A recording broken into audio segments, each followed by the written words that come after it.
Kazakhstan's Foreign Minister Erlan Idrissov, on a two-day seat of the European Union, Brussels, has stressed the value of cooperation in Central Asia. Kazakhstan and the EU have just discussed an enhanced partnership and cooperation agreement designed to boost already significant trade in a range of economic and political initiatives. Mr. Idrissov spoke to Euronews correspondent Paul Anderson about the scope of the ambition and challenges ahead.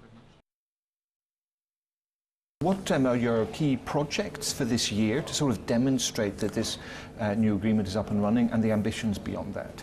Kazakhstan and Europe position themselves as strategic partners, and as such, the nature of our relationship has grown in quality that far that both sides have felt the need for the enhanced partnership and cooperation agreement. Kazakhstan has moved from a group of recipient countries to the group of is moving to the group of donor countries. Therefore, the nature of our relationship is changing. The programming scale and scope is changing, and the areas, as I said, are becoming more embracive of the reality. We have identified 29 areas of cooperation, ranging from security, both global and regional, down to nation building, rule of law, environment, and things like that. Trade is obviously at the center of it all. Trade is absolutely right. You are. Trade is at the center of it all. Let me tell you that Europe is #1 trade partner for Kazakhstan. More than half of our trade, more than $55 billion, is with Europe. More than half of foreign direct investments to our economy come from Europe. We share the agenda of connectivity. Kazakhstan is the largest landlocked country in the world. Therefore, we want to partner with Europe in bringing about new economic policy. We announced recently to develop internal connectivity within Kazakhstan as the program which we call Nur-le-Jol. Europe has presented the partnership instrument policy to Kazakhstan, and this is a new approach of Europe which it develops with a number of countries like Japan, India, China, South Korea, and we are privileged to be in this group, and that will be the new aspect of our relation with Europe. And how would you describe, if you were talking to ordinary Kazakh citizens, what the benefit of the relationship with Europe might be? New values, new knowledge, new technologies, new standards, new prospects. And for Europe? The same. The beauty of our part of the world, and access to Asia, and access to our resources, and a good way of connecting through us with China and South Asia. You also have within the region the Eurasian Economic Forum coming into force at the beginning of January.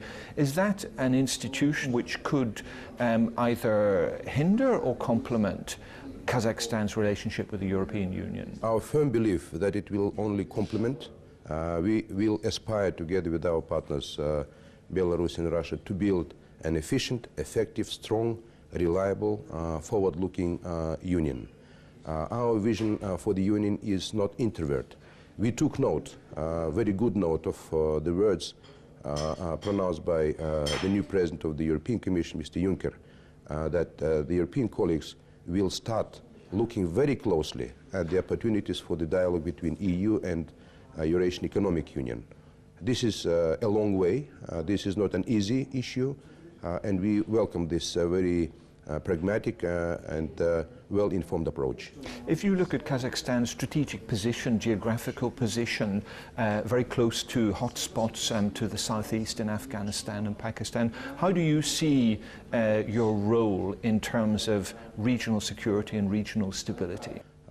We are very keen to ensure long-term predictable policy for Afghanistan. We try to support by bilateral means and multilateral means the peace process and dialogue, national dialogue within Afghanistan. We know that the situation is very difficult there. This country is full of risks and challenges. We use our own modest resources and capabilities together with other partners, regional and global, to ensure a long-term visionary approach to Afghanistan. Again, situation is not very easy, frankly speaking. Therefore, the success way lies through cooperation and concerted effort. And if you look at the sort of wider global challenge that exists with Islamic extremism, for example, what is the contribution to that global effort, and also what are you doing in your own country? Kazakhstan, in many respects, is immune to fundamental threats like Islamic extremism and terrorism. What we do at home, very short answer will be development. We focus on development, we focus on delivering to the people better conditions for life. I think that should be the best answer to the issues of international violence and extremism. We hate painting extremism into any religious colors. It does not belong to any religious denomination. The best answer is development and concerted effort. Of course, violence should be stopped as vehemently as possible. Therefore, coalition which we witness in the world is the right instrument to do, but for the long-term policy one should look into why certain groups of people find themselves unhappy. What is the reason for this unhappiness? And countries should address the roots of these reasons to eradicate this very ugly phenomenon.